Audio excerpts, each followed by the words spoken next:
कांदा भजी मस्त कुरकुरीत व्हावी त्यासाठी आज बऱ्याचशा टिप्स तुमच्यासोबत शेअर केलेल्या आहेत. चला तर मग कांदा भजी करायला लगेच सुरुवात करूया. तर कांदा भजी करण्यासाठी ना कांदा एकदम पातळ पातळ चिरून घ्यायचा, हाताने मोकळा करून घ्यायचा.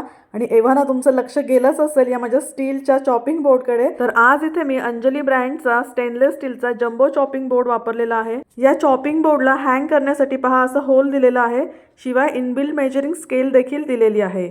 त्यासोबतच मी मागवली आहे प्रीमियम क्वालिटीची मस्त स्टायलिश अशी शेफ नाईफ. या चॉपिंग बोर्डवर आंबट फळं जरी तुम्ही कापलीत ना तरी देखील यावर स्टेन येणार नाहीत किंवा कुठलेही स्क्रॅचेस देखील येणार नाही. फळांपासून सॅलड पर्यंत आणि भाज्यांपासून ड्रायफ्रूट पर्यंत सगळ्या गोष्टी तुम्ही या चॉपिंग बोर्ड आणि नाईफनी कट करू शकता. तुम्हाला यापैकी कुठलीही वस्तू जर मागवायची असेल ना तर मला कमेंट करा लिंक, लगेच मी तुम्हाला लिंक तुमच्या DM मध्ये पाठवून देईल. चला आता कांदा भजी करायला घेऊया. तर कांद्याला हळद, मीठ, लाल तिखट, हिंग व्यवस्थित चोळून घ्यायचं, एक 5 मिनिट ठेवायचं.